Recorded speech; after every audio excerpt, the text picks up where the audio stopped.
أيها الحضور المبارك، الشكر موصول يطيب شذاه مسك وريحان لكم أنتم أيها الآباء على حرصكم فسيروا قدما. وكلمة أولياء الأمور يلقيها نيابة عنهم الشيخ إمام مسجد سعد الشيخ أبو محمد الشامي، فليتفضل جزاه الله خيرا. بسم الله الرحمن الرحيم. الحمد لله والصلاة والسلام على رسول الله وعلى آله وصحبه ومن والاه، وبعد.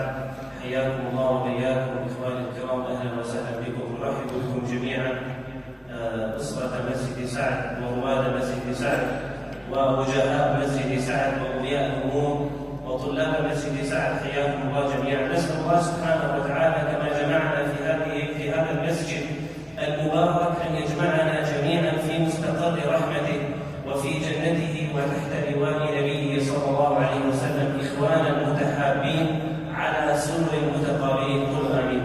إخواني الكرام، بداية نتقدم بالشكر الجزيل لمحفظ هذه الحلقة الشيخ حسام حفظه الله جزاه الله خيرا. طبعا هذه الحلقة نموذجية في مسجدنا، لها دوام خاص وبرنامج خاص، وطلابها مميزون ما شاء الله تبارك الله، حفظهم الله لآبائهم ولوالديهم. والشكر أيضا موصول لأولياء الأمور الذين اهتموا بأبنائهم أكبر اهتمام حتى يكونوا قرة لأعينهم. فالحمد لله الذي بنعمته تتم الصالحات. هذا يوم فرح، الله سبحانه وتعالى قال: قل بفضل الله وبرحمته فبذلك فليفرحوا هو خير مما يجمعون. نعم أيها الأحبة، هذه أكبر نعمة نراها جميعا. وإن كنت أتكلم نيابة عن أولياء الأمور إلا أنني أتكلم بشكل عام. كل والد أتكلم بشعور كل والد وكل أب وكل أم يفرح وتفرح إذا ما رأى ابنه من حفاظ كتاب الله سبحانه وتعالى. هذه أعظم نعمة. في أحد اجتماعات المفكرين اليهود الحاقدين على الإسلام قال أحدهم: من لي بمن يقضي على القرآن؟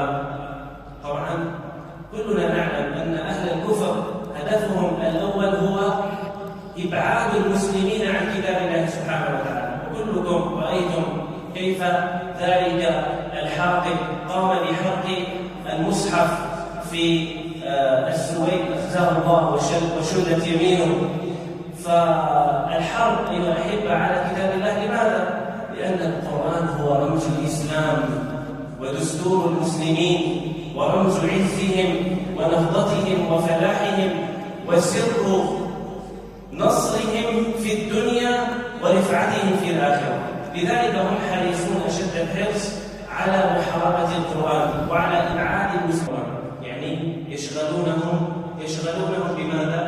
بهذه التفاهات وهذه المنهيات وهذه المعاصي ليبعدونهم عن كتاب الله سبحانه وتعالى. لأنهم في هذا الاجتماع قام أحد المفكرين اليهود وقام إلى مصحف ومزقه، فقال: ما هذا الذي نريد؟